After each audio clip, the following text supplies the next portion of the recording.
Hello, everybody. My name's Milan Starcic. Welcome to Freedom Rising, a podcast dedicated to empowering individuals on the journey to personal growth, lasting serenity, and freedom from addiction. Tune in and join the movement. Your journey to freedom starts here. We neither represent, promote, or demote any 12-step program or organization. We are merely souls on the path of recovery with the desire to expand our lives and experiences and share them with you. Hello, everybody. What's up? Welcome to the 206th Recovery Freedom Rising podcast. I'm Milan Starcic with co-host Andrew Norman and Danny NY9. That's right. And today's topic is loving completely. One of my favorite topics in the universe. Would you share what this means to you, Andrew, and why you were happy to discuss this here today? Oh, guys, we've done it, what, 206? 206? Yeah. So if anybody's listened to this podcast, y'all know that loving completely, anything that has to do with love is my jam. So if I can come on here and talk with two of my favorite people in the world about some loving completely, bro, I'm all in. Love you, Danny. Glad to see you back, man. Welcome back. Great to have you back, Danny. Yeah, man. That last one was really, really fun, man. And I love you so much. This loving completely topic, I'll kind of hit on. Before I got here, I confused control with love, right? I confused a lot of things with love. I knew what that word was. I thought it was just for like couples during Valentine's Day and shit like that, right? Like I felt love for my mom and my father. Like I knew what that unconditional love was, but to be able to give that to somebody that didn't birth me or that I didn't grow up with was a whole nother deal for me. I couldn't do it. I really couldn't. I couldn't do that. Just the beginning stage of love. Just try to put some unconditional love without transactions was foreign to me. I did not know how to love without expectations. I wanted love to fix me, right? I wanted like love to do all these things for me. I wasn't putting it out there without wanting something in return, and being able to come in here and learn what that truly is, learn that I was loved and I do actually know what love is, but I just was never able to grasp onto it. But once, they talk about getting a higher power in here.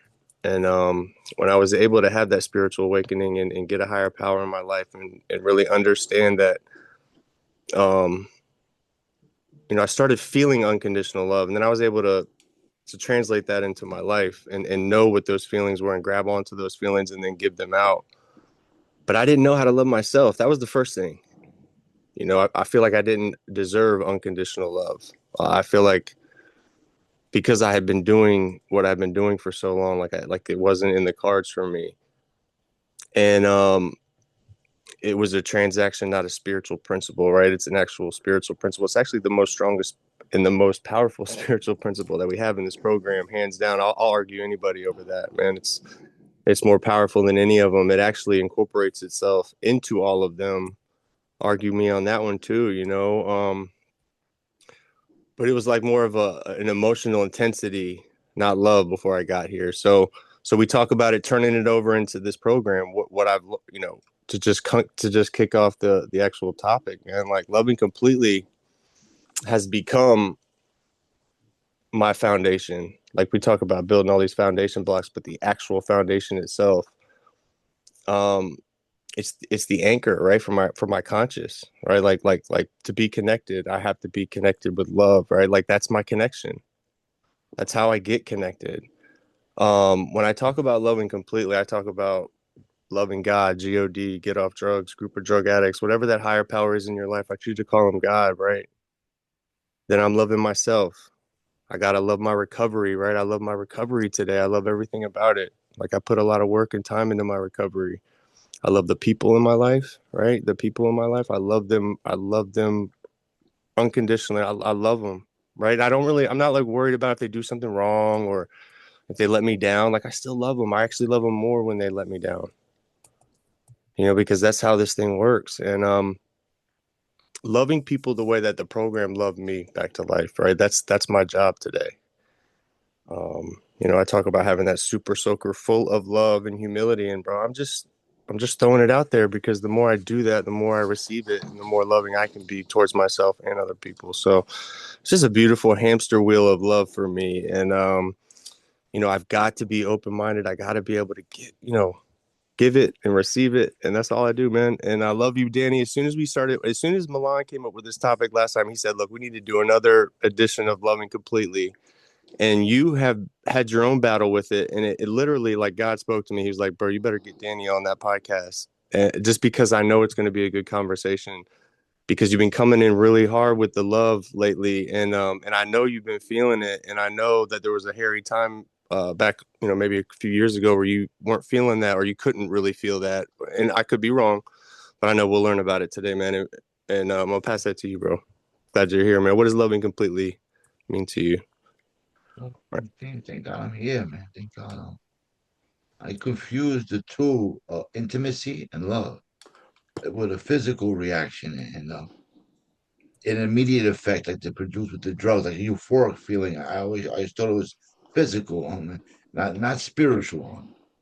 It's effortless, man, and it's for me. It's an action-based word, and I don't like to throw it around. Well, I never used to like to throw it around because it's the highest emotion I've ever felt. Because of my gratitude. And I never understood what love was as a kid because I always felt left out. I always felt singled out. I didn't feel like a favorite. And people would tell me, Danny, I love you. And I was like, how? Like, show me. And I didn't know what it was until people started to show me, the hugging me, offering me, go to the diner, this. But I would always disqualify it because I was incapable of handling it because I thought it was reciprocal. I can't keep what I have unless I give it away. A lot of people poured into me my entire recovery, and I've been totally absent for many years, and it's still one of the only principles we can give another addict or another person in recovery, and it's hope. So I hope to love other people the same way I was given the hope. It's effortless, man, and at the same time, but let's get real here. I settled for sex, but what I really wanted. What I really wanted is to be loved, to be told every single moment of the day through reassurance. Show me, like reassure me, like you have to prove it to me, like totally self-centered. But love doesn't need a byproduct to it. It is what it is, and it's still scary. I'm not talking about with women. I'm talking about with human beings. Love is universal, right? And it doesn't just sound good anymore. It's something that I actually practice because it's a practicing state of the spirit, not religious spirit, a spirit of a recovering person. It's so hard to decipher or to separate what I do in the program, what the program's library has changed in my life, because I love the program's library. It gave me the ability. There's one line I'll quote it. We dare you to love here. Like they know what's gonna happen. Like they know what's gonna happen because I've had a spiritual awakening. Like my whole life has changed through the trajectory of my awakening.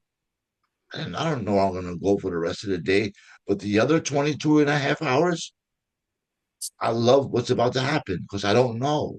I don't know what's about to happen, but I know change is gonna happen.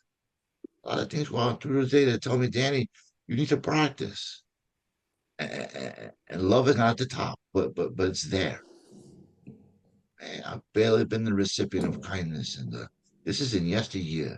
But when we talk about the here and now, it's like loyalty. It's not just a word. It's something that's done, not left undone. I could expand on this all day long, but it's really not about words. It's about action. All day long, action. Like with the community, go in the stores and practice love because so many things come to play: kindness, compassion, thoughtfulness. Like so many different embodied spiritual principles come from love. And they're never negative. They never have a negative connotation to it because I'm up for revision to practice more of it. Thank God, man. Thank God. And God is love. I never want to confuse the two, intimacy with love, man. It's so many different areas or aspects of my body and my spirit and my mind. I mean, It's a basic question. Let's keep it moving. Yeah, Fun, man. Love you, Danny. End of the day, love is fun, man.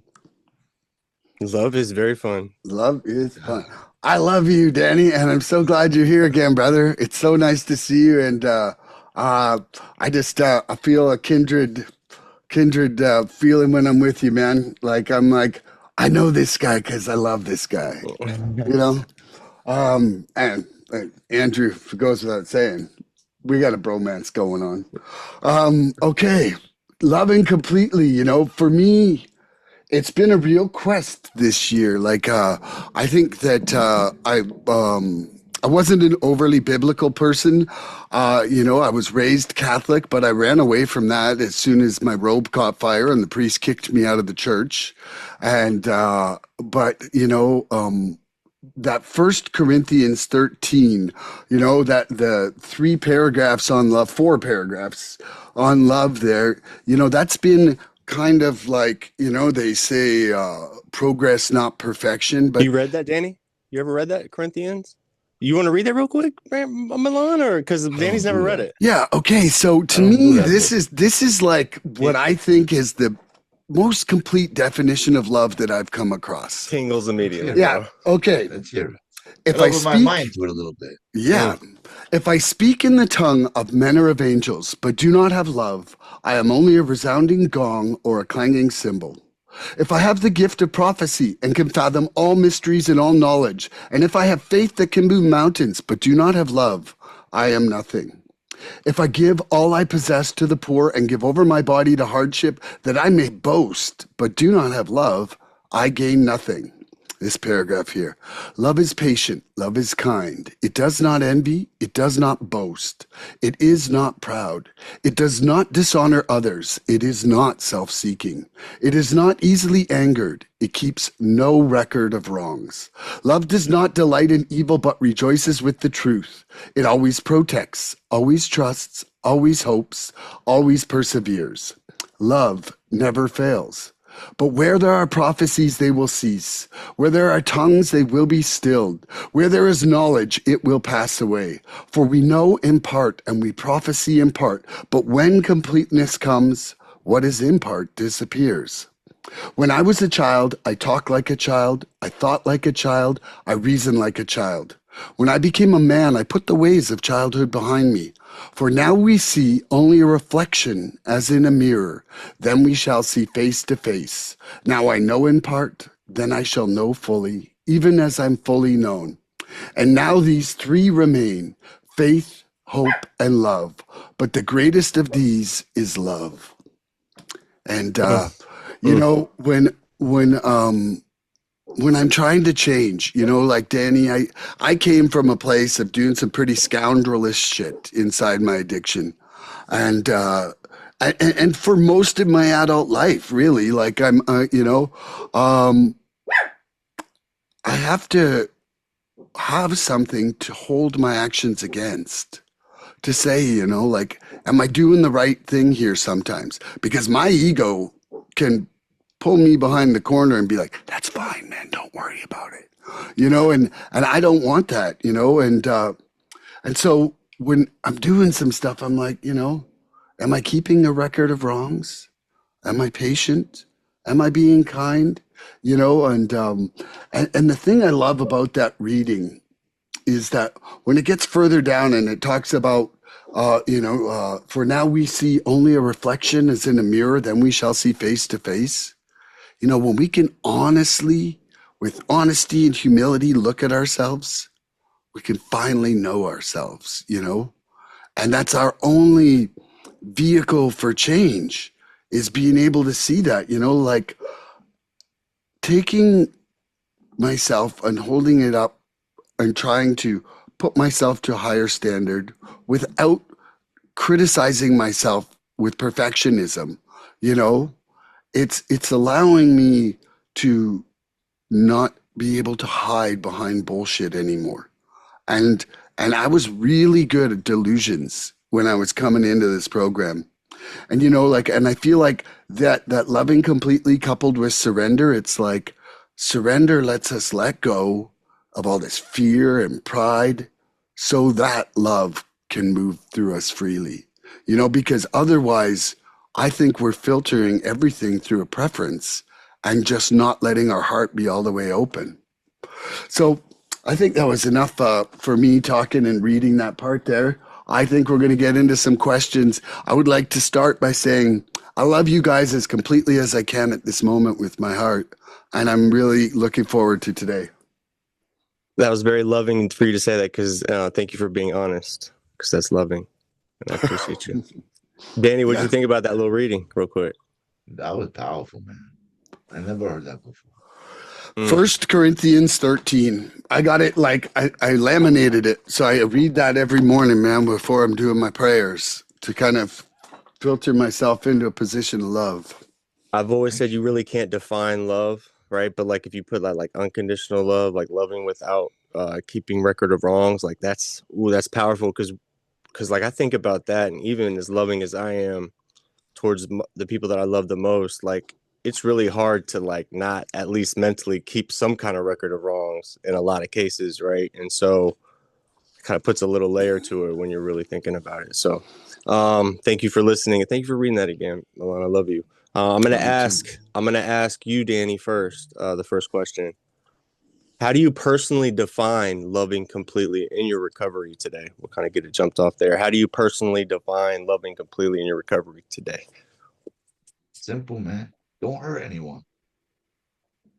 You love the wall. It's about people. It's always been about the people, man. Not being selective, not being picky or choosy, or who I'm gonna show all this love or pour into today. I don't do that. Strangers deserve it too. I don't know what battles they're fighting. I don't hold the door and wait for them to walk through and expect something like a thank you. I do my part. I don't have the Merriam-Webster definition for Danny, but in a nutshell, I keep it real, man. Because I don't want to hurt anybody today, and I make that decision every day. Don't hurt anybody today. Practice this stuff. Practice this stuff. But it doesn't always happen that way. I'm not talking about the hurt. I'm talking about the love. It's layers of it and levels of it and stages and sometimes phases of how I change it in practice. I can practice this stuff in the same affair I'm always in, which is keeping recording of every anger and resentment that I have. I need to do the opposite. At the end of the day, listen, I'm a very violent person. I used to be very violent, and I haven't been in many years. And that's with people, but with myself, it's something different, man. I need to pay attention to who's telling me what's better for me, which I know is an act of or a form of love. Like today at the doctor, man, she told me some things I didn't want to hear because I knew what she was about to say. It was preventative action, but it's too late. Because when it's too late, I need to really listen to not to decipher what she's doing because healed people weren't born with this skill. She had to do what she had to do to go through what she did. And tough love is love. She gave me tough love in the office, and that's how I got it early in recovery. Tough, but it's love. It no matter how it comes, in any form. Tough love is love, and she gave it to me, and she said some things in accepting it and just listening to it are two different things. I could have let it go in one ear and die a natural death, and not really listen. And I have a date set to stop doing the things she wants me to stop doing. But my diet has changed. She told me some things that, like I used to hear on early recovery, Danny, you're gonna die. And I listened to them. So I stopped using the drugs. So why can't I listen to stop eating this, stop doing this? She said, Danny, your stomach is gonna explode. I said, wow. She's like, you have this, and this.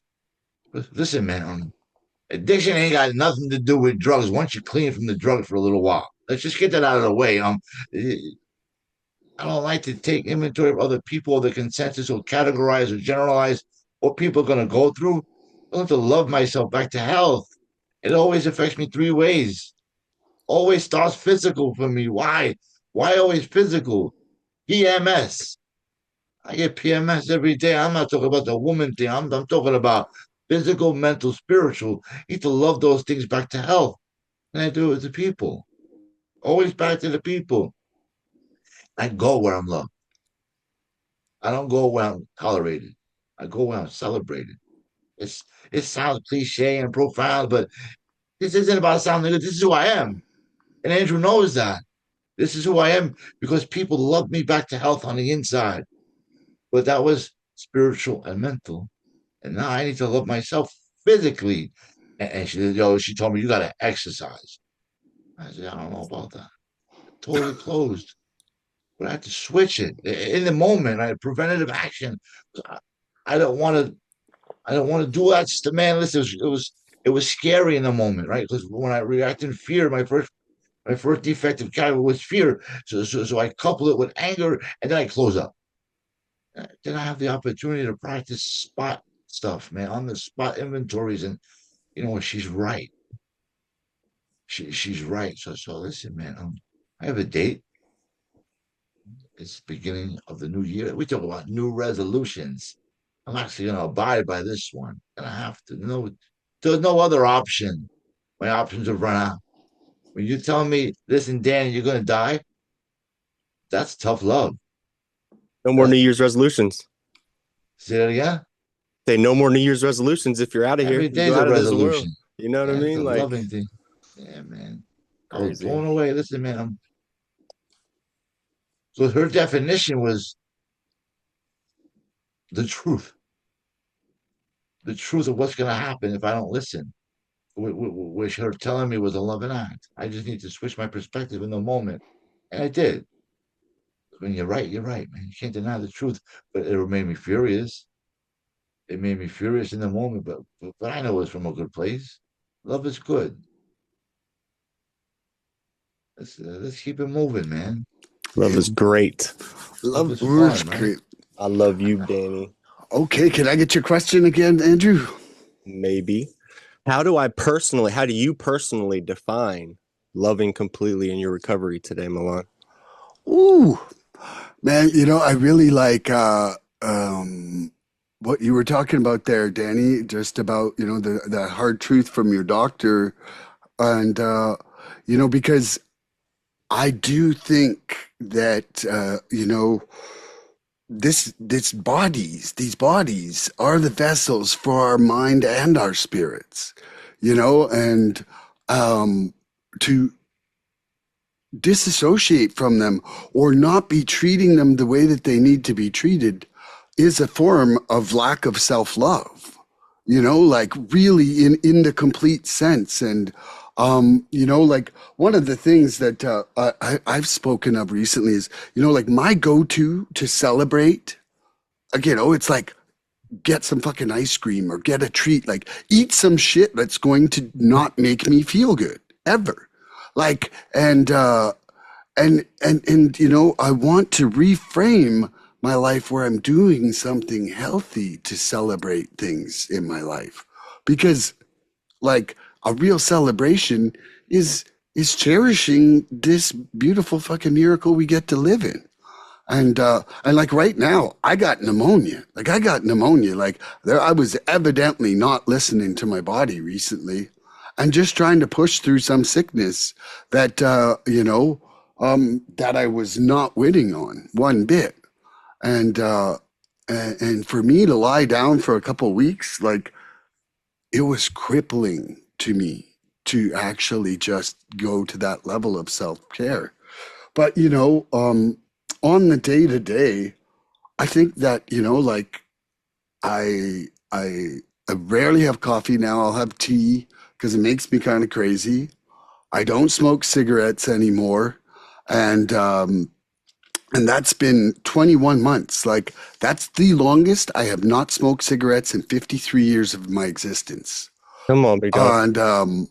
And I've been exercising a lot, not the last 2 weeks, which I feel an absence of that, but I'm just sick and I'm exhausted.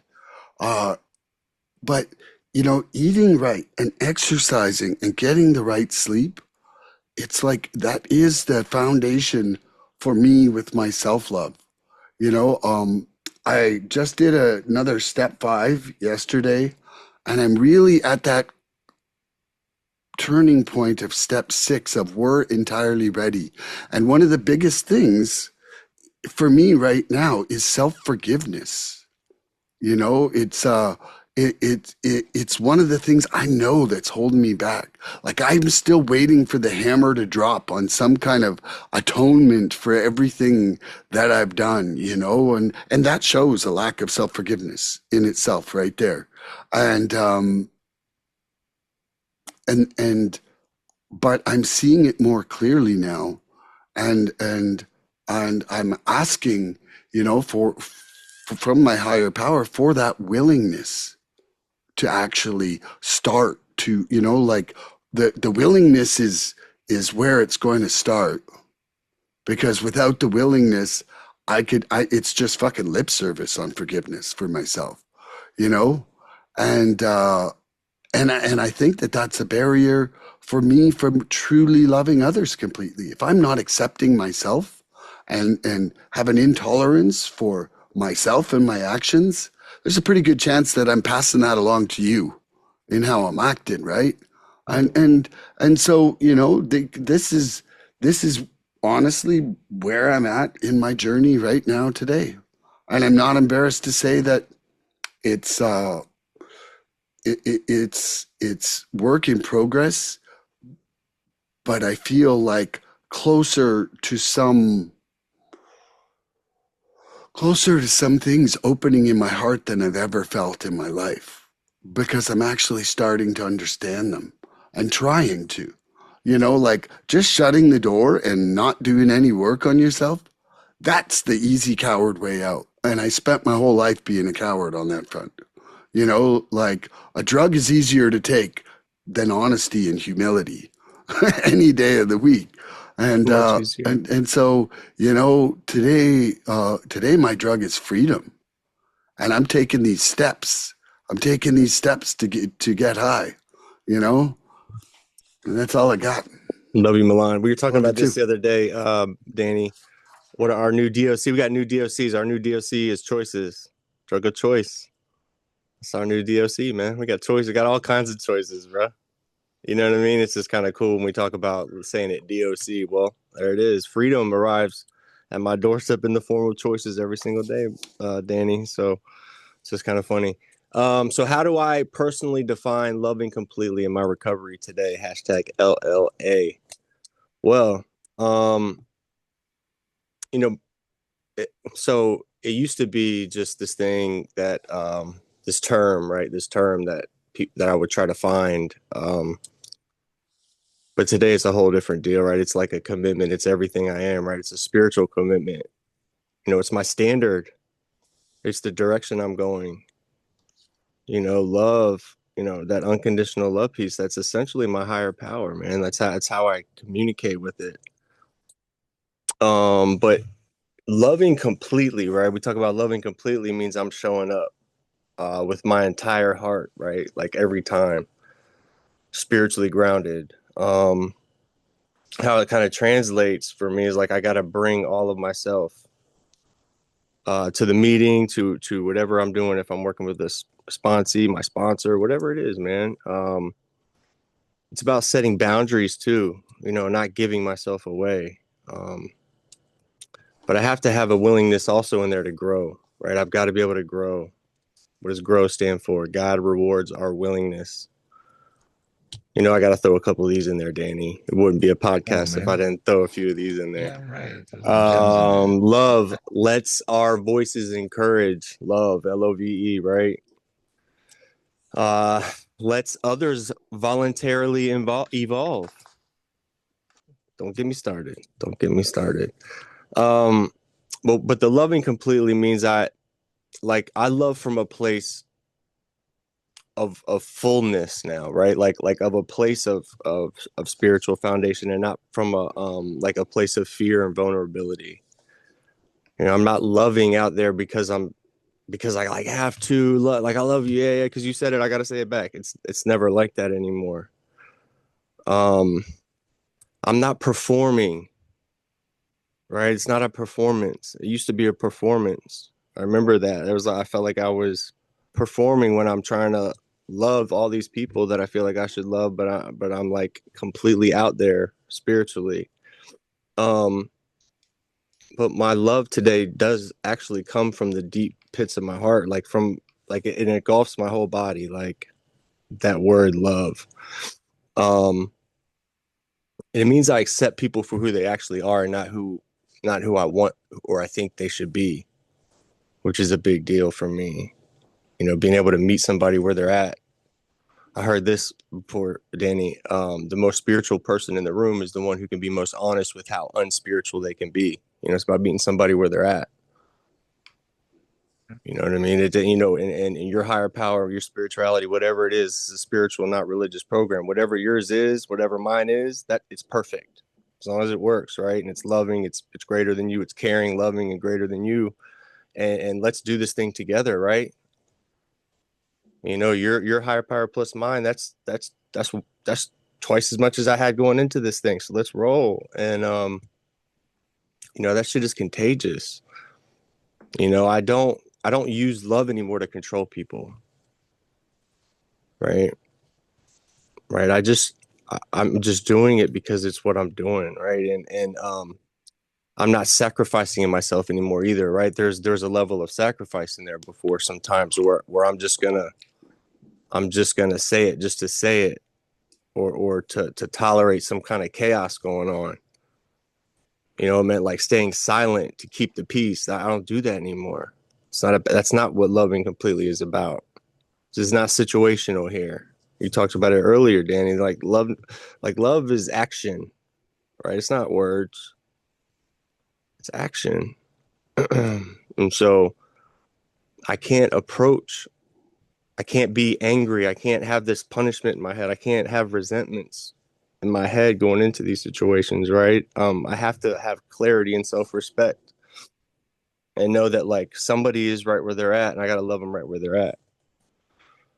Because once I start putting expectations on that person, then we get resentments, and I start getting up in my feels, man. Because again, my brain's gonna run with anything negative. My brain's gonna latch onto it. So, um, loving completely gives me an emotional presence today. Um, Wherever I go, whether it's in the rooms, outside of the rooms, like I tell people I love them, bro. I got people in my work, like dudes that were super uncomfortable with that word. I've worn them down. You know, I've been there 4 years now. I got fucking random dude just being like, "I love you" on the way out. It's beautiful, man. It's beautiful because we really don't know the next time we might not see that person again.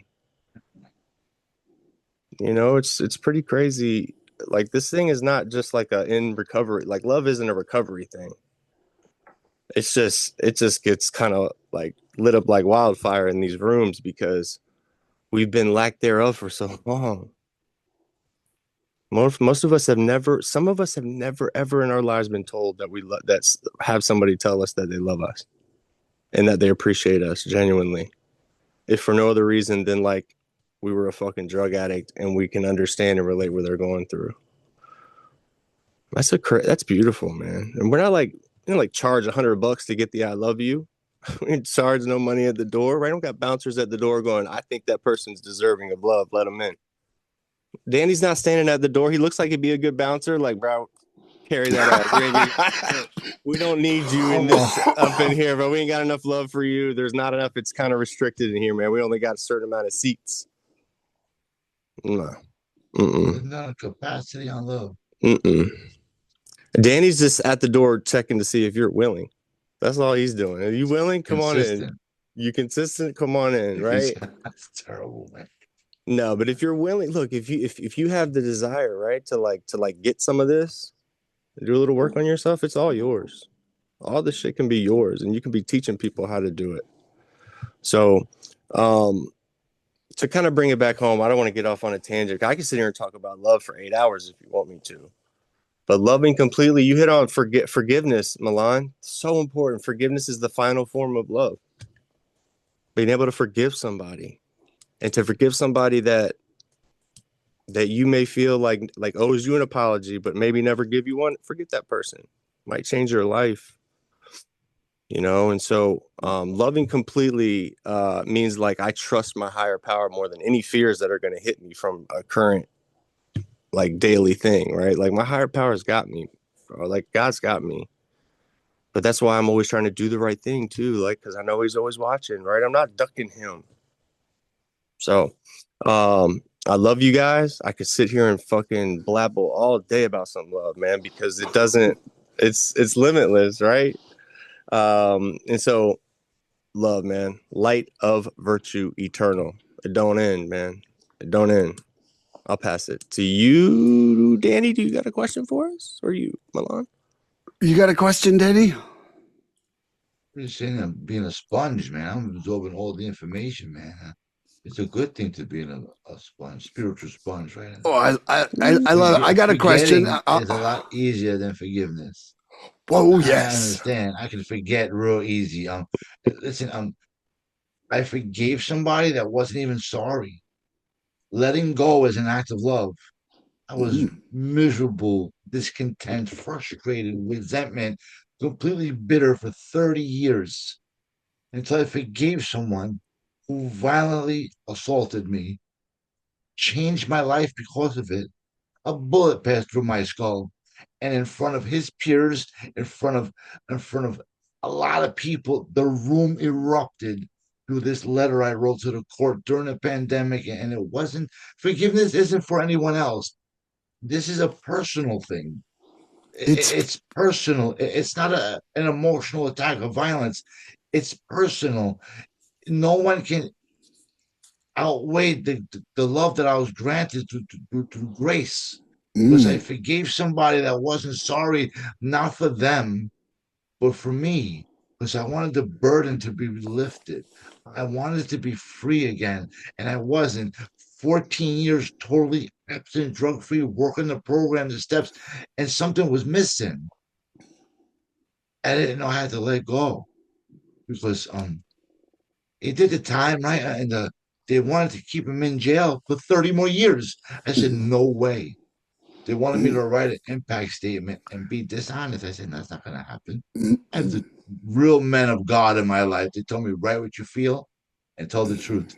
And people have been telling me that my whole recovery because I don't make a decision by myself just to speak at any meeting and shoot from the hip. I call a man first, usually the guy who guides me. And I ask you, and he tells me the same thing all the time. Tell the truth, be honest, and let it rip. Let me tell you, all over the place, man. Because I'm honest through what's going on in the here and now. And when they read this impact statement through the through in this courtroom, there was such an eruption. I was on the phone in the rain during at work during the pandemic, and he calmed down. The judge calmed down the room, and he said, "Very powerful, moving statement, Daniel." And he said my last name. And, you know the defendant, the trigger man, the hit man, right, right. But that's what he was. He said, what is your take, or how do you feel? He said the same thing verbatim as a judge, and I expected that. No remorse, no regret, no shame, nothing, like a stone, emotional stone. But it wasn't for him. It released him that day, but it released me. And it gained, Forgiveness is to I set a gained prisoner so many free, things. only to know it's you. That's what it was. It set me free to do so many different things with my life. Because I was locked and loaded in condemnation and guilt because I was so afraid of challenging someone different. It was about opportunity in the moment, so I used it not for my advantage, but to be free.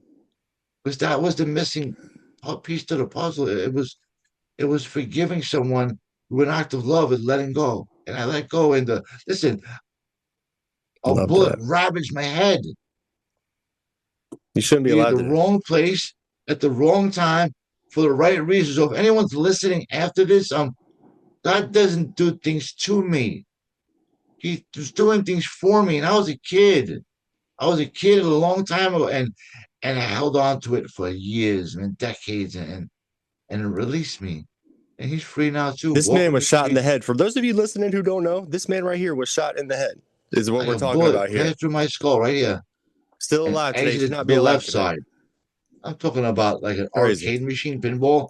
like a pinball, Mm, ravage my skull, and mm. I could be specific, but it's not important. Every time I open my mouth with people recovery, it's thank you. It's thank you, and which is an act of love. It's always That's thank beautiful, you. man. That's beautiful. I can go on and on. I'm getting You got a emotional now. question? You got a question for us? How do you practice love through adversity? Ooh, is that you, Milan, or me Woo. first? Yeah, it's me. Okay. Great. How do I practice love through adversity? This is the struggle. Like, uh, talk is freaking cheap, right? And it's really actions. And I would say for me, I practice it with pausing sometimes. Pulling myself out of the situation. If you come at me with adversity at lightning speed, you're gonna get a dick.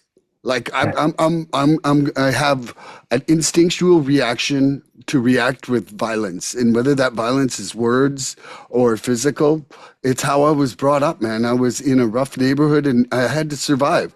And the way you survive is you eliminate someone so that they can't get up, and you walk away. Like that was life, and it's something that I'm addressing now in my prayer and my step work.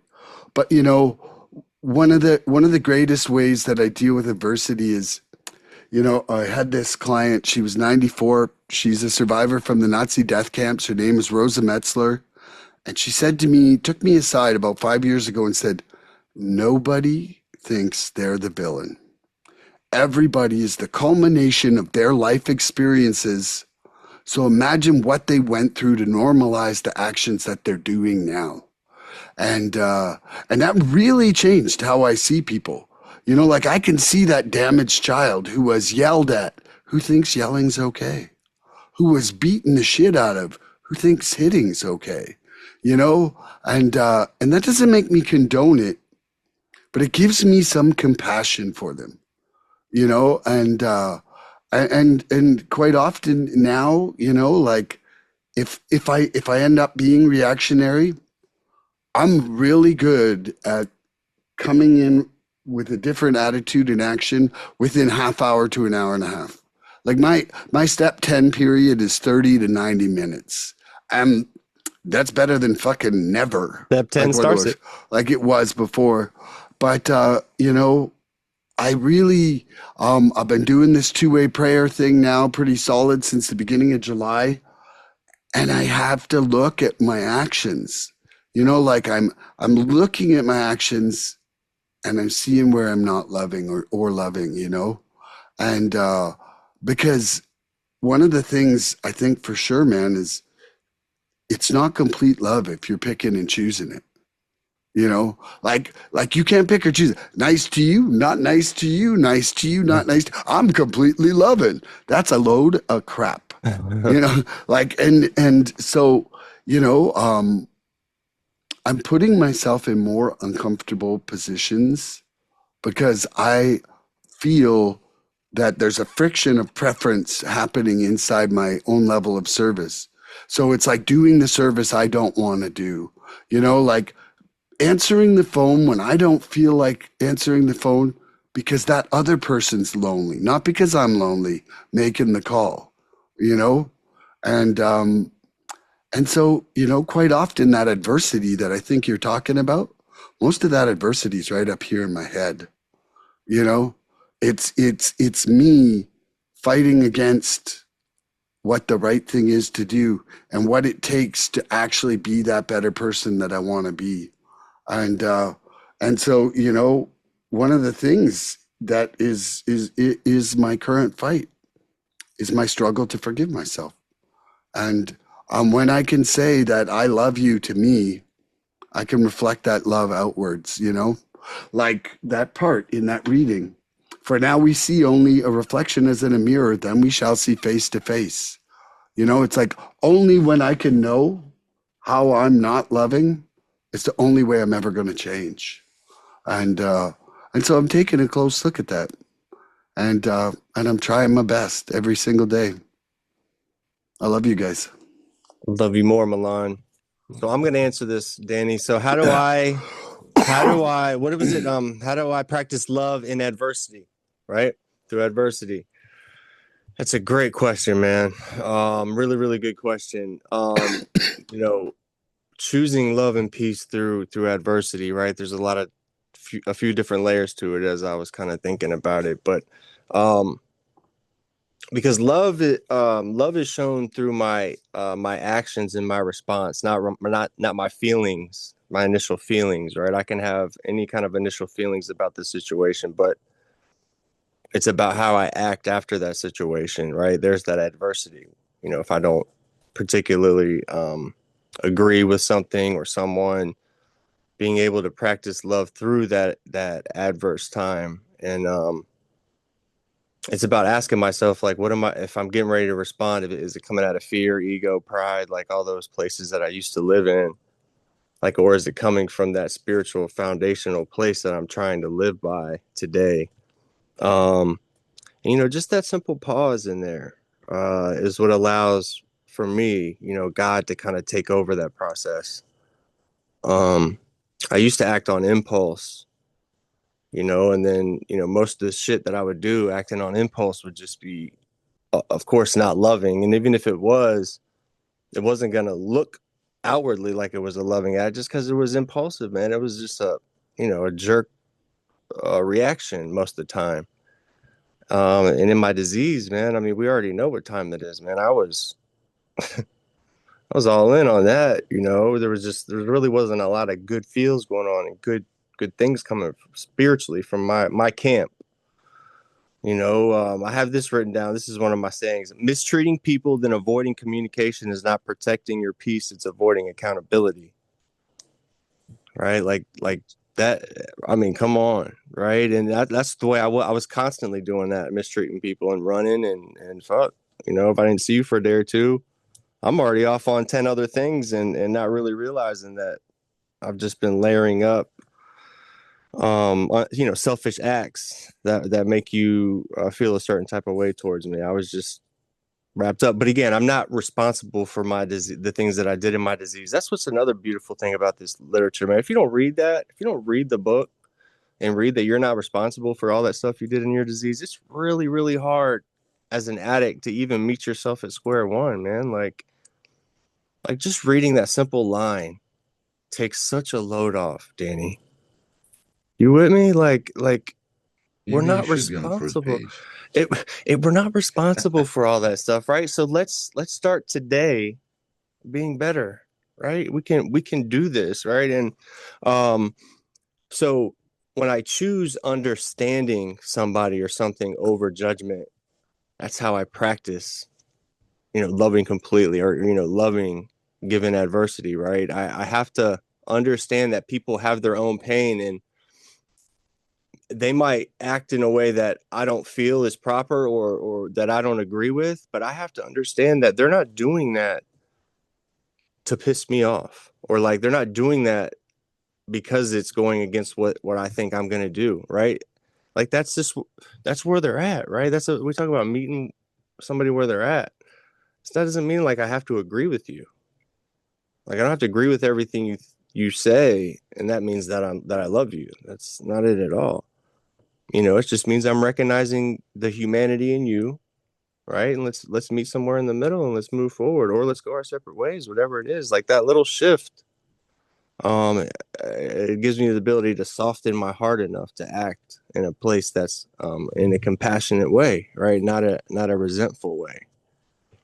And so that's that little beautiful pause, right? To allows me to stay, true to my values, or at least I'm trying to live by those values, right? And so, because a lot of times people in situations will try to pull me out of that spot. Like I'll be in a meeting. Shoot, there's a meeting right now where there's just a growing group of people that I really am starting to dislike. Like I love everybody, bro, because we help each other recover, Danny. But I don't Come on, like man. everybody. And the more and more I stay in these rooms, the more and more it seems like I'm starting to not like certain folks. My own things. I'm doing my own work on it. It's beautiful because I'm meeting a lot of people, right? But the more and more people I meet, the more and more stuff I see I just don't fancy. because we're not going to get along with everybody. But again, I love everyone because whatever I see in you that I'm not liking, it's something that I'm trying to stay away from in terms of me acting like that, or I'm acting like that and I'm seeing it in you right now. I gotta figure something out because I don't want to be like that. And it's about perspective, right?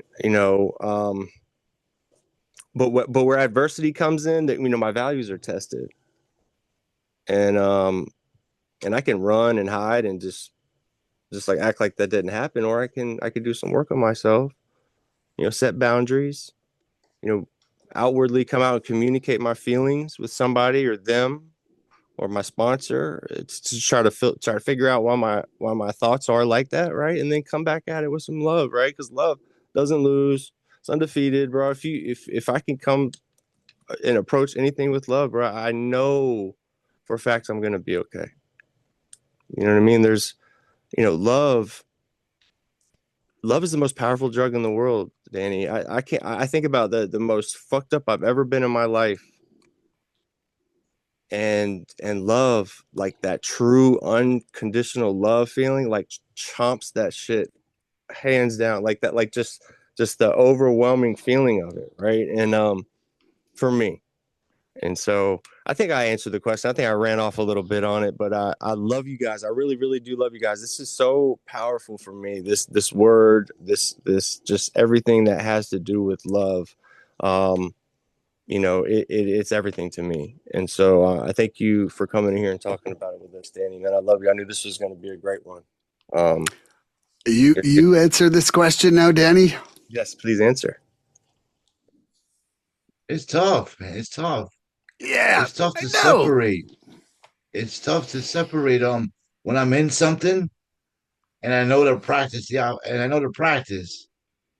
It's tough, man, when I'm in vindictiveness and I want to be revengeful and but just playing the tape through happens first, way before I need to practice what's gonna happen because my freedom is always at stake. But love is at the top, man. My sides are great. We always talk about the sides, right? We don't talk about it enough. God, self, and service. And I love all three. I love all three. Symbol. When we talk about service, it's a form of spiritual love, man. What we do for other people reflects on how I treat myself. But adversity, I'm talking about spiritual adversity, discontent with myself, so many things that I have to let go of, and love is an action. So I need to do things to show myself that I love what's about to happen, but I don't know the change is going to happen. But I trust the love that I'm pouring into it. It'll provide, man. It happens. You said it, man. It's not about performance because this thing inside of my head that tells me I don't have this thing inside of my head is smart. Is really smart, man, and it'll confuse me. I'll leave this thing and go beat the damn cat up. No, man, I love my cats. They have 9 lives, just like me. And but it's tragic when I don't practice the spiritual principle. It's individual, but it's not about achievement. It's about, man, listen, I get so lost in words because I know it's powerful. I know it's the most emotional thing I feel because it influences tears. It influences me to the ability to cry.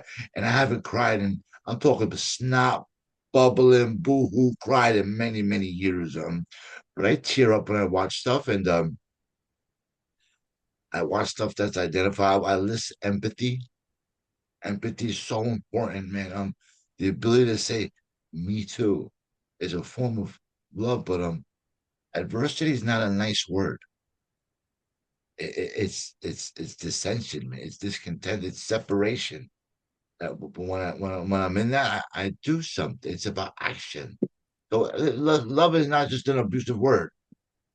I love you. I love you. I love you. I love you. I love myself back into a jail cell.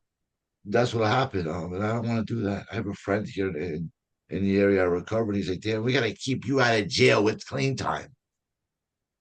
And loving accountability is when someone points out a shortcoming And my first reaction isn't defensive. It's Mm. loving myself. We talk about the seventh step. I'm talking about him. Who is my him in the moment when I humbly need to ask for something to be removed? Because God hears my tone. He doesn't really care about my words. He hears my tone. He hears the rasp. He hears the crackling. He hears me about to get real emotional because I need help with this and That that's when the part. adversity strikes the most. Is sound good people, man, performing arts. Listen, because I can't alleviate my own pain, but I can show myself compassion. It's adversity when I think I can't alleviate my own pain, and I know I can't. So how do I? Adversity is thinking I don't want to share about it and share about it anyway. It's tough, man. I didn't talk for 10 months when I first got clean this time. I was scared. I was in a pitfall, man. I was in a pitfall, and it was scary. But listen, man, he doesn't want me to feel. When I say he, I mean a loving God. I mean the one that makes decisions based off my belief system. It's nothing adverse about that, man. This is something I'm beginning to learn to Tell talk him, about Macho. more. Was that a dog? Because he's loving what you're saying. He's like, yeah, tell him. I mean, Mine's Alicia, it. you better come and share with us, man. I love the dog. I love all animals, man. Adversity is an ugly word, man. It's an ugly word, ravaging. It conditions me to think that nothing else is going to happen except this thing, but it's not the truth. I gotta accept it. That's it. Acceptance is the key. Simplicity is the key. Keeping it simple, not complex. I'm gonna go through something adverse in a little while and open my refrigerator and I have to make a decision. To throw It's some the things truth. away. It sounds fun. It's the truth, though. Listen, I try to put the deflection to humor all the time. This is how I let I do myself back too. to health. I'm the same way. Yeah, man. I don't like to do that indecisive It stuff. it's Letting funny. go of character defects should be done decisively. I'm a walking defect that needs character. That's what I heard somebody say Me this too, morning. man. Hate is so easy. It's so easy to hate It's funny. somebody. He'll come in our meetings, Milan, and he goes, "Man, I'm not here to like impress you. Like it's just the way he comes in and he'll share in our meetings. It's just a breath of fresh air when he says it. It's like he's like, I'm not here to. I don't know how I can't even explain how you do it, but it's really really cool. He's like, I'm not here to like fucking get up all dressed up and prance around the room for you, newcomer. You know, like I'm here to stay clean. That staying clean must come first. Anyways, I got off on it. Freedom, man. Milan. Stay clean. So I'm You not know, using. We count clean time. That's right. I Listen, think like one of the things I think for me that I've seen is that the reason I'm so fascinated with loving completely is because I can be a scatterbrain. And you give me 51 principles to go think about, and I'm going to put about 2 seconds on each one. But if I just actually love to the best of my ability, I'm doing all the other All ones. of it. it'll All all of them. come out. All of them. Like if I'm loving completely, I'm being honest. I'm having compassion. I'm That part. having tolerance. And so, like talk about simplifying the program is I just got one thing I got to do. Is I just got to love and let it go. Surrender and Yes. love. Surrender and love. Rinse, repeat, and life is sweet. And Oh, that's We beautiful. all know there's just one guy in the world that ever did that. yeah, The yeah, greatest act of love. Beautiful, man. Love you exactly. guys, man. Okay, Andrew, I got a Yes, sir. question for you. Got to answer. To love completely is to meet the world as it is, not as we wish it were. How has surrender helped you accept people without needing them to change? Well, I'm glad we hit on the surrender part because it's about letting go. You know, it's about letting go of those expectations of that other person, and true surrender. Again, love flows into surrender too. You know, being able to let go of what you think might be a proper in that situation, or how you think that person might be showing up. Being able to love that person right where they're at is kind of a whole nother layer for it. And I'm glad you asked that question. It's just it's something that has to be practiced too, because you can love somebody or have love for somebody, and they could be doing something for you or in a role and they don't do it right, and you can immediately start hating on that person. But again, we touched on this earlier. It's about seeing the humility in that other person, and that's what I've gotten really good at that too. Just, being able to look at somebody in the eye, hearing their voice, hearing that tone. I've gotten really, really good at that. It's more about how they say what they're saying than the actual words that are coming out of their mouth. And bro, I'll stay up all night with somebody if they need help. If somebody is in some pain and they need help and I can hear it, I can feel it. Like, I don't get tired. It's wild. I've stayed up nights with people just that were hurting and pain, like trying to get them in treatment, staying on the phone with them, getting in touch with facilities and shit all night. And have had my significant others and groups of people doing the same thing all night, helping people. That's where like God really comes into this thing. We have to surrender. That's how we start this recovery process, is surrendering to the fact that we are addicts. And then once we start doing some reading, start doing a little bit of figuring out what's going on here, and we realize like we greet each other as if we survived the same near-death catastrophe, Danny. Like if we were all shot in the head, right, and all woke up next to each other in bed, and we were like, bro, we survived, right? Like that's how we greet each other here, man. It's not like you talk about that word, Reserved. like that term. We That is crazy. It's crazy. And so that right there, to a newcomer, to somebody new coming in who has been doing nothing but trying to complicate their way out of everything so far, right? And they find themselves in these rooms, to be hit with all that love, with like, hey bro, I'm glad you're alive. Like, you made it too. Like good to see you. Welcome home. We don't Not welcome back. It's welcome home. Not welcome back, bro. Good to see you again. I guess you're here. No, man, it's welcome home. But like, home is not a place. It's a feeling, right? And it's that feeling of love. It's the feeling of like you don't have to ever use again, even if you want to. Starting right now, we're starting today, right? And it's engulfing, right? So the surrender process rolls right into love. I kind of think I answered the question. I just love you guys, man. Like, surrender is like learning how to float. It's not about trying to control and trying to swim when you don't know how. It's just about letting go. And that's with other people, your expectations for yourself. Just lean into love, bro. Like, lean into love every time. Like, and that surrender process becomes a lot easier and more fluid for me. I'll pass that to you, Danny. Okie dokie, Danny. To love completely is to meet the world as it is, not as we wish it were. How has surrender helped you accept people without needing them to change? A surrender helped me. How has surrender helped you accept people without needing them to change? It wasn't the first step that helps me stay clean. It's your 12th step. I'm talking about surrender is everywhere. Everywhere. I don't believe it's practiced alone. Mhm. There's so many other things that have to practice with surrender in order to be to truly accept that what I'm about to give up is going to help everyone. Because it's not about resignation.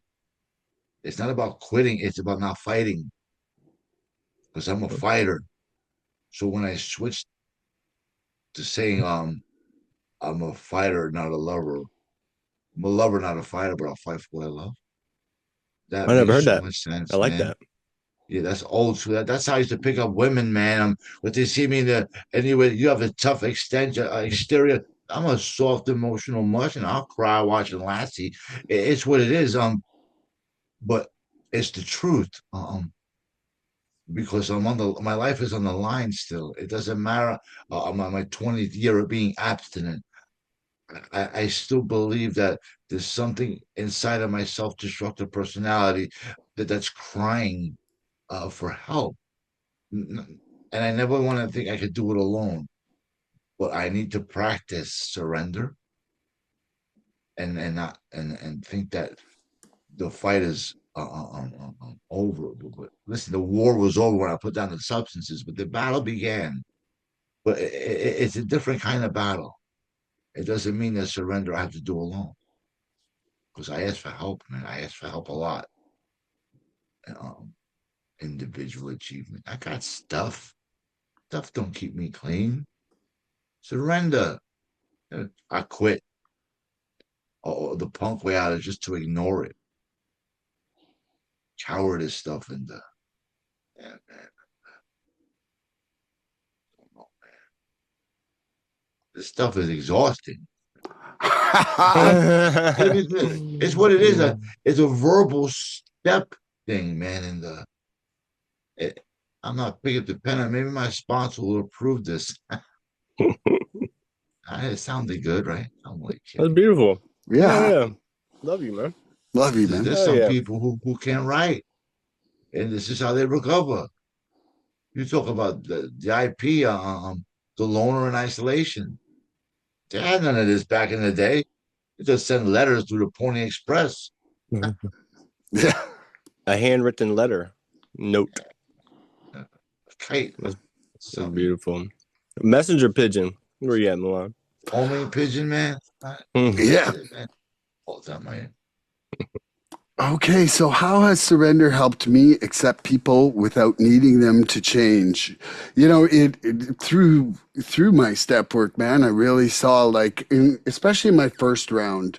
You know, it's funny because that was my third step 5 I did yesterday, and it's interesting to see the layers of the onion have peeled and changed inside me. But, you know, for sure in my first round of steps, it was intolerance and a lack of acceptance towards others.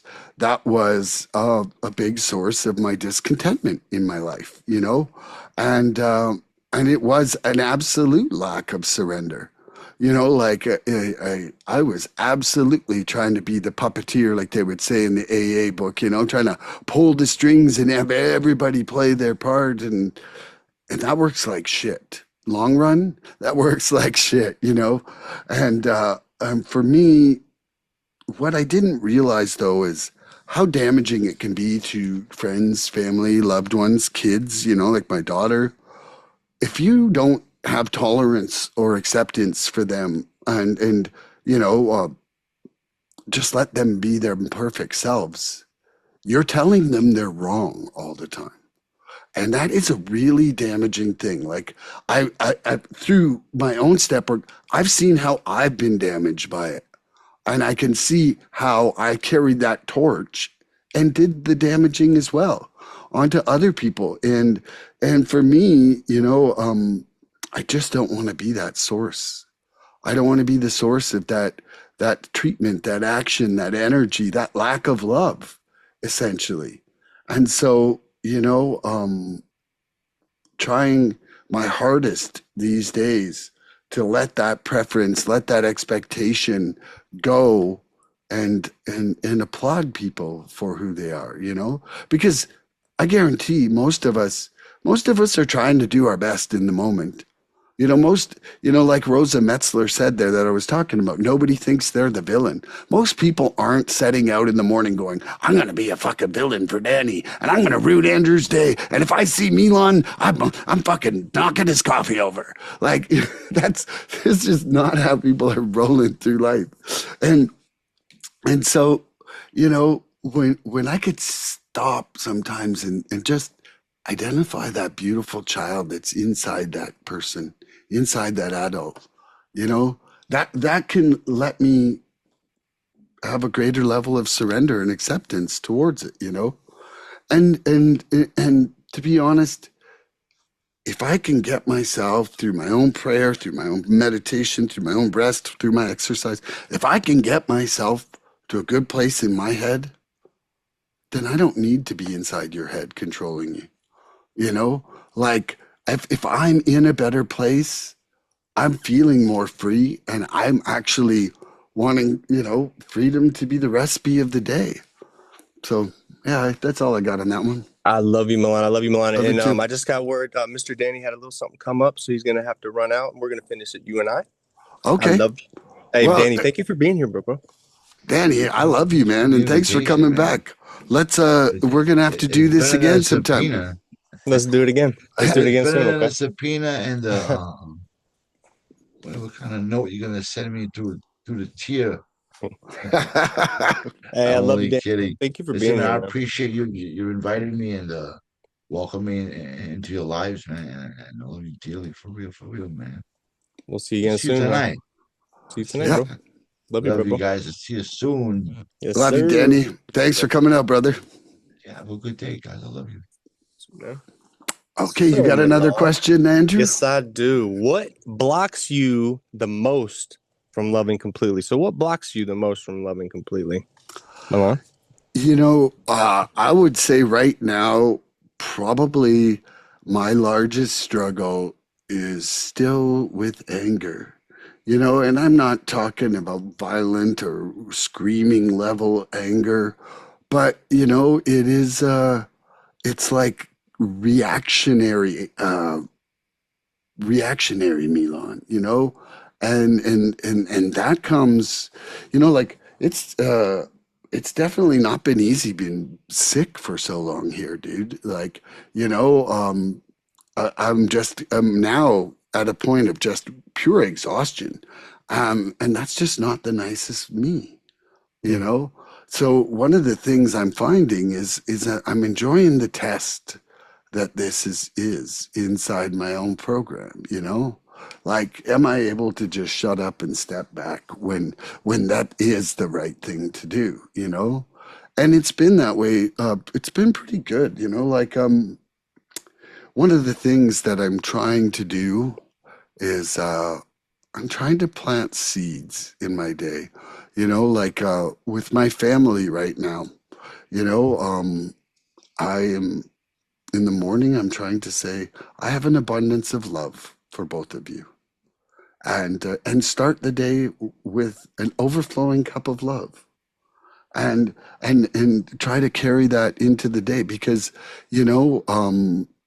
if I start with I don't really like this.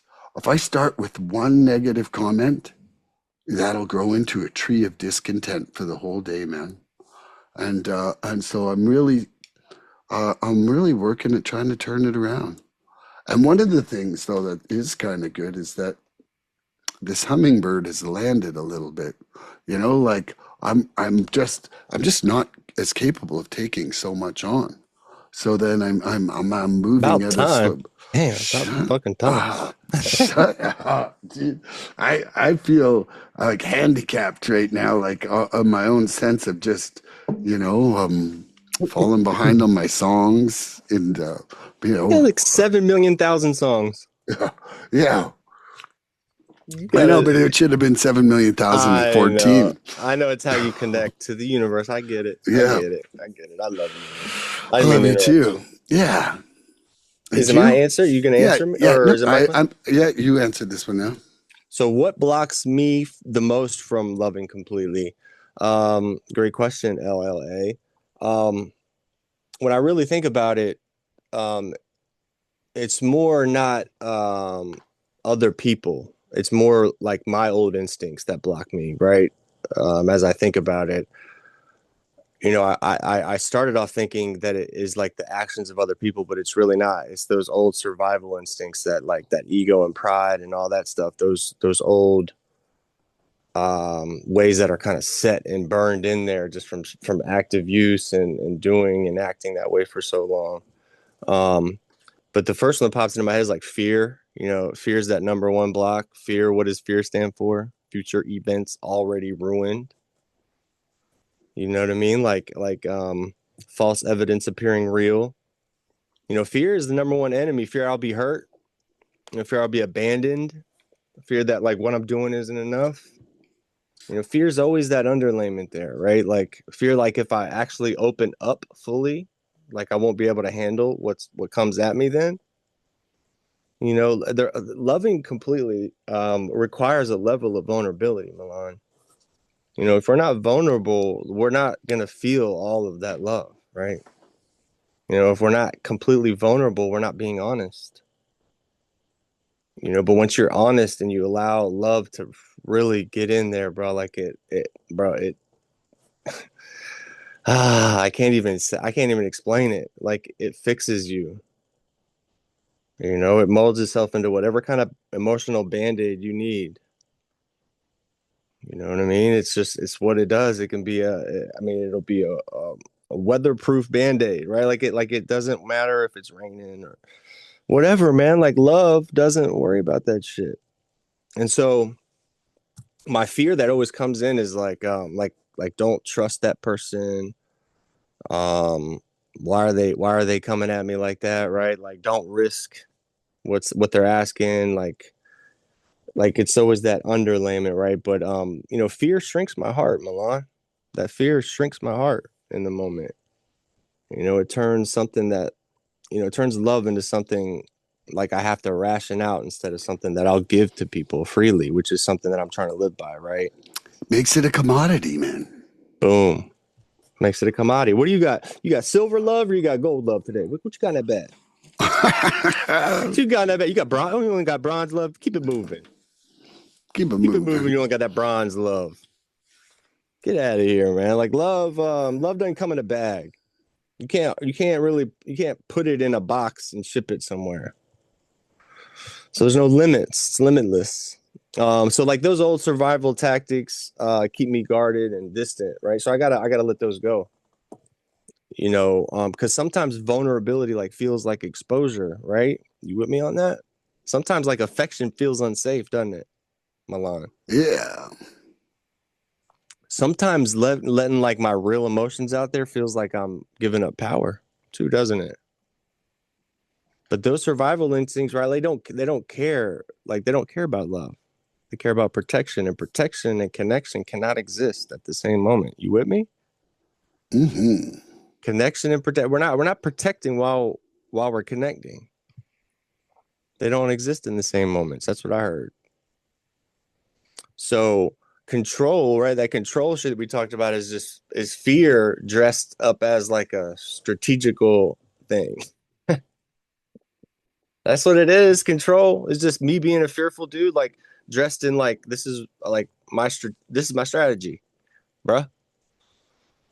You know, so I see it a lot in newcomers, right? And I can still fall prey to that too. But I'm really good at bumping right out of that, bro. Like exiting stage left, figuring out that what my part in it was, and making it right. So, um, I believe that answered my question. I love you, and I believe that I love you a lot. I believe that I love you a lot, a lot, a lot. Times two.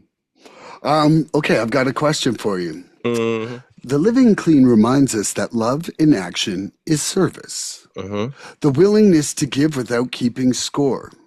How do you practice love through selfless service in your recovery today, Andrew? Wow. How do So you go. practice love through selfless service in your recovery today, Andrew? Well, very simple. It's this spiritual principle and way of life for me. It guides everything that I do with my relationships. It guides my choices. It guides my recovery process. It initiates my serenity. Um, it pumps up my faith.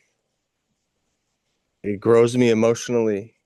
Um, it gives me accountability as a person today, right? Um, you know, it's everything that it is in my service to the fellowship, right? Service is love. Love is service. Service is a posture of the heart, which equals love.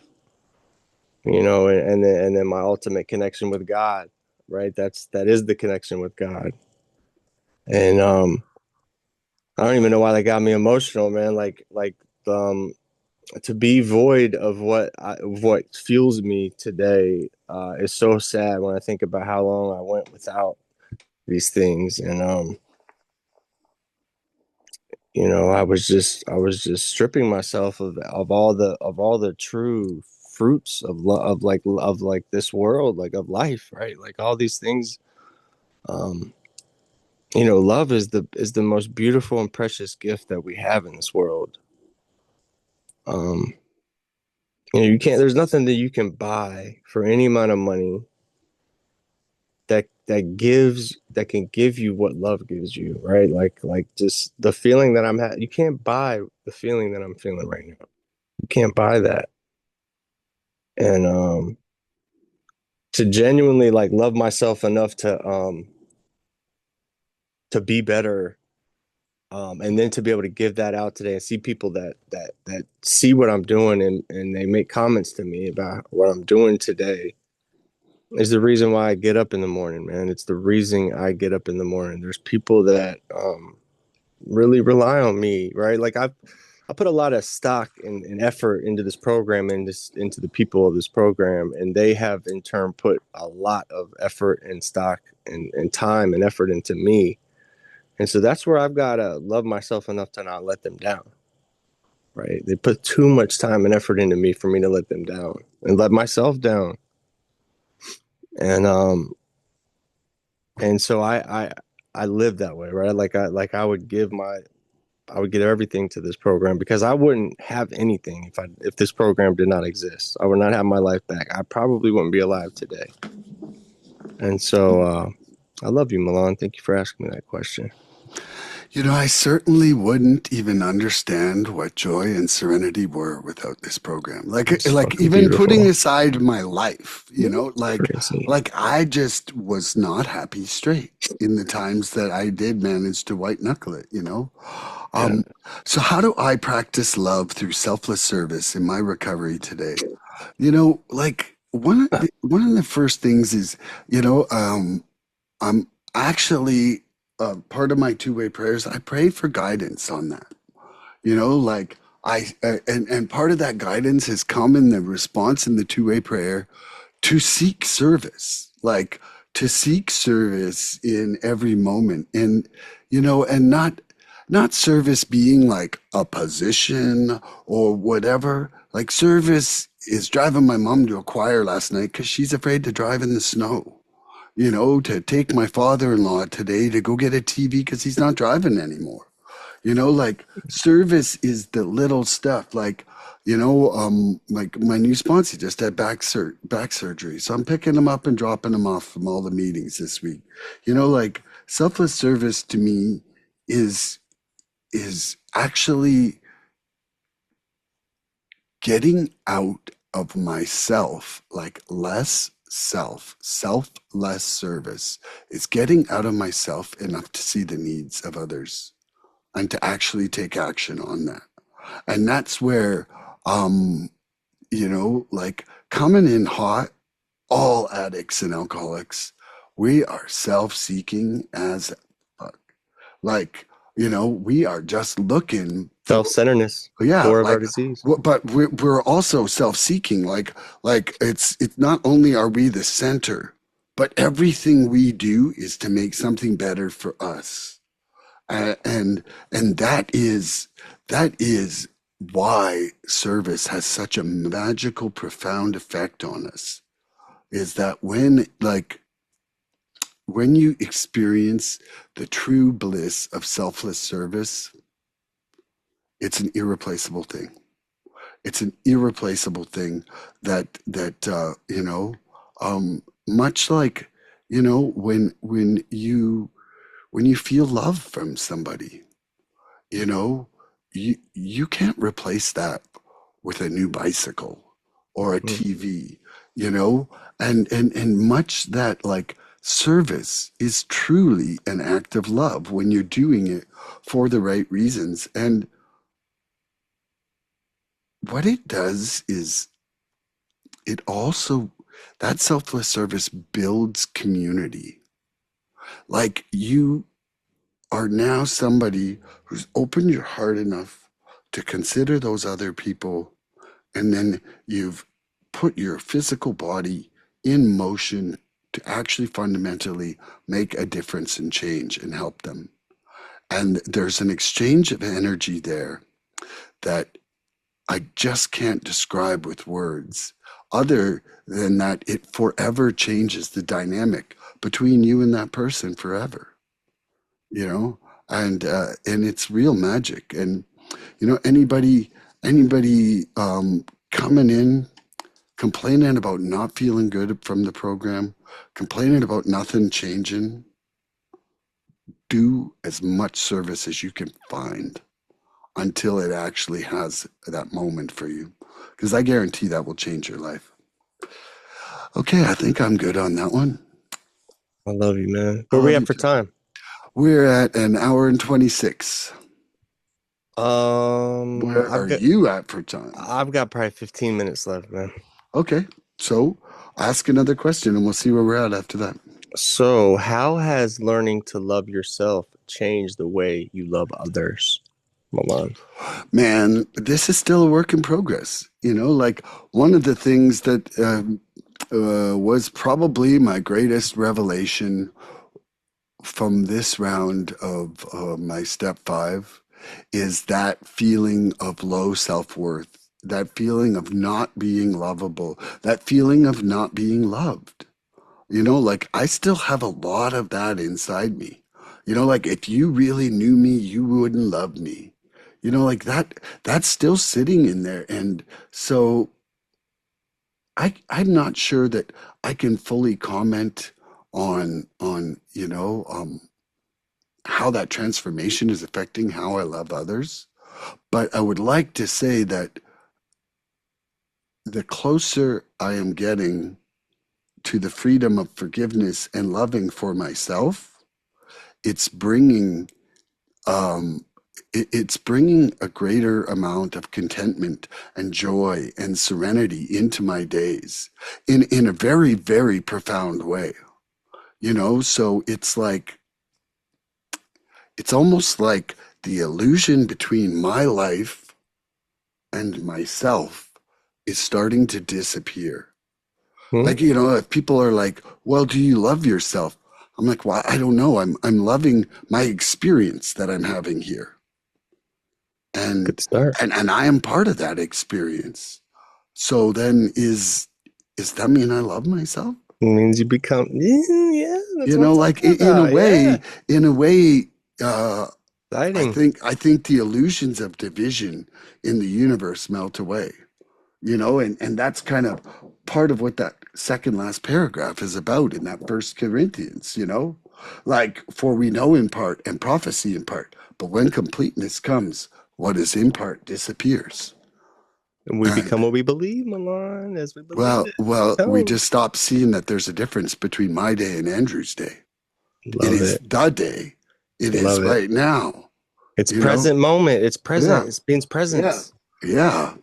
And so, like one of the things though is that if my experience is your experience and I want to have my best interest at heart, then that means now that I want to have your best interest at heart. It's a great point. Yeah. Naturally, yeah, Mm, it just becomes that, right? yeah, Ooh, it becomes effortless. that's right. And it just becomes natural. Mm-mm-mm. Love is so great. Love with a Love love with a is little great. side of bacon. Love is like better than all right. Let me tell S- you. Scrambled love al dente with a side of bacon and chives. There you go. That's a great breakfast. So, how has learning to love myself changed the way I love others? You were done, right? Yeah, I was done. Absolutely Um, done. it's transformed it completely as I think about it. Loving myself has taught me how to give love instead of seek validation. That's kind of the main thing, right? I'm not here seeking validation anymore. I'm spreading that love. I don't care what side of the fence you're on. Like it's going to hit you when you come into the building, and it's going to hit you again next time you come into the building. I'm going to be consistent with that, right? Because it'll wear you down eventually, if not the first time, right? Because I'm not really worrying about what you say when I say I love you, because I just like I love you, like I love everybody. We're helping each other here. You're an addict. You're in these rooms. Like I fucking love you, and I need you. Wouldn't be able to recover without you. And the more and more you say that, even at first, if you don't feel that way, say it. Just try it. It might become real, right? Like you start saying you love people, and you start when people tell you they love you, tell them you love them back. even if it doesn't really feel like comfortable. Obviously, if you don't love that person, whatever, do your thing, but try it. Um, Before I loved myself, I needed other people's approval to understand that I was loved in that situation. That's no longer the case. That's no longer the case, right? I'm loved by. I'm a child of the God of my understanding, right? I know I'm loved coming into this thing. Like God's got me, and if I can make you feel even just a piece of that, like I'm doing what I need to be doing. Um, Even if it's real uncomfortable and you like run away at first, but then you like come back just to tap your toe in the water one more time, like I'm okay with that. But it's I don't enter, loving myself means I'm not entering new relationships hungry, Milan. You with me on that? I'm not entering a relationship like seething because I'm starving and I need that love back from you. Yeah. It's not like that anymore, man. I'm not coming into this having not eaten for a week, going, just give me all, just eating all the love that you have up, right? Not giving in return, right? This is a mutual thing here. If not a one-sided thing from my side, because the more I give it to you, the more I'm gonna receive it from somewhere else. If it's not from you, I'm gonna receive it from somewhere else. I'm gonna keep giving it. And so now I come to my relationships as a whole, grounded, centered person, an individual in this process of recovery, holding my hand out to you, right? Trying to offer anything that I can give you in terms of my experience, strength, and hope. And if I can help you stay alive another day, bro, I'm living the way I need to be living. I'm living spiritually, and I'm loving myself at that point. I can offer love and not demand it, Milan. About attraction rather than promotion. I'm not promoting something so I can get that love in return, bro. I know I'm going to get it back in return. It's how this whole thing, the hamster wheel, works here. I can contribute instead of consume all the time, right? I'm not consuming, right? I'm actually I'm contributing. Now, if I need to consume sometime after that, like, yeah, it's there. But that's not what it's built on today. It's about giving. And it's a cleaner, more freer love when I think about it today. It's a softer, like it's soft in the way I respond to others at all times. Because I know as a human being, whether you're an alien or you're in this recovery process with me, like we're all going through our own shit. And we're all doing our best to stay where we're at today. And so I really try to see the humanity in other people instead of like reacting out of like an insecure feeling that I might have in the moment. Really try to practice that, because if I have to like practice what I preach too. Like if I'm gonna preach love, like you damn sure better believe like you're gonna feel some love from me, bro. And if not, like you're gonna know why, right? But now that I love myself, I can respond like calmly instead of like again demanding like love back. I know I'm gonna get my love back if I love you. So I think I'm starting to ramble. I'm gonna stop. Okay. I'm going to ask one question. I'm putting 3 minutes on the clock. We'll still be in under the time. So you got 3 minutes for this one. Okay. Love keeps no record of wrongs because it knows holding on to injury only imprisons the heart. How Mm. have you released old emotional debts through love and surrender? How have you released old emotional debts through love and surrender? Wow. Well, I asked my higher power, right, to love me through what I can't do alone, right? And my higher power has always got my back, right? And I refuse to let adversity shrink my heart, like in any moment. Like Danny hit on the adversity part. Like it is a tough emotion, because pain used to harden me, and today that pain expands my capability to love people. The more and more I can push through those hard times, the more and more I do feel that free flow of love energy that I can give out to other people. What it's teaching me about love. So adversity becomes like training ground and not a punishment area for me. And so loving completely, I breathe, I sleep it, I eat it. I remind myself that loving people through adversity is about the new person that I want to be. And I do not need you to like accept it either, right? It's my part. Like if I tell you I love you, it's done. Like there's absolutely nothing you can do about it. That's why it's so powerful. When I do tell you I love you, you have to either take it or dismiss it. But I've told you, and I put that on you. So, what do we got? A minute and a half. So, look, practicing love through adversity, and I know I'm hitting on that adversity a lot right now, but I wanted to hit on it. I pause, I listen. Forgiveness is the final form of love. I choose compassion over judgment. And I refuse to close my heart off in any situation, Milan. My heart is completely open today because the more and more my heart is open, the more and more I can receive free love as well, right? It's about that self-love piece, keeping my heart open and maintaining a steady, consistent pace of compassion for other people, man. I don't rock the boat anymore. I'm not here to rock the boat. I practice love even when life gets hard because life sucks, bro. Life's. It gets lifey sometimes, and I know I don't have to be perfect. It's about how I deal with my imperfections. This is how I can inspire other people today, and how I do that is I love through the hard shit, man. The love through the good shit, the hard shit, and all the in between. And I love you, man. I'll pass it to you. I love you too, man. And I'm grateful that we are here talking about love today. Mm-hmm. Okay, so love keeps no record of wrongs because it knows that holding on to injury only imprisons the heart. God, I believe that so much. Mm-hmm. How have you released old emotional debts through love and surrender? This whole journey of surrender with the steps. I mean, first of all, what surrender has taught me is about serenity and peace in itself,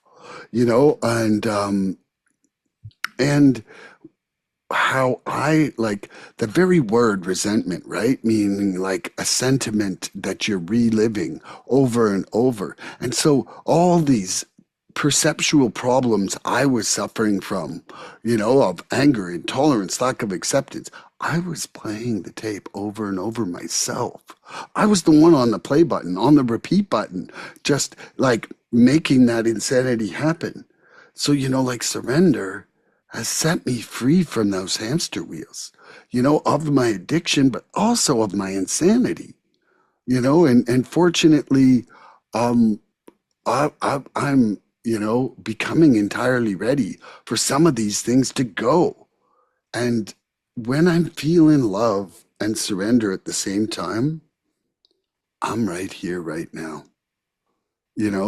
Like I can remember yesterday's love, but I can only feel now love, the love right now. And that whole thing, like I just am not living in this world where I'm just carrying baggage and bags of rocks on my spine all the time.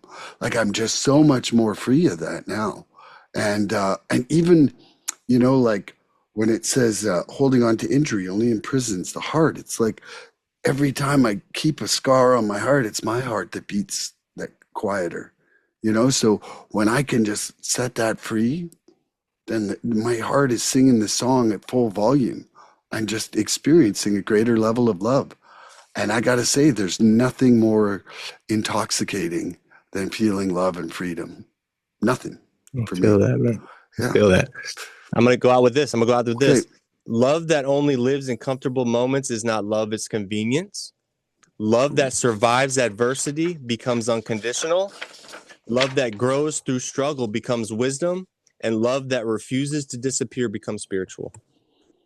And my love is fucking eternal. I love you, bro. I love you. Everybody out there, tune in next episode for more recovery fun. Bye-bye, everybody. We love you as completely as we can. Please help us help others. If you like what you've seen here today, please subscribe and share this podcast and help us get to 100 followers.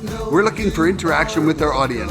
So please email recoveryfreedomrising@gmail.com or contact Milan South Okanagan Starcic on Facebook with questions, topic suggestions, or just comments. We'd love to hear from you.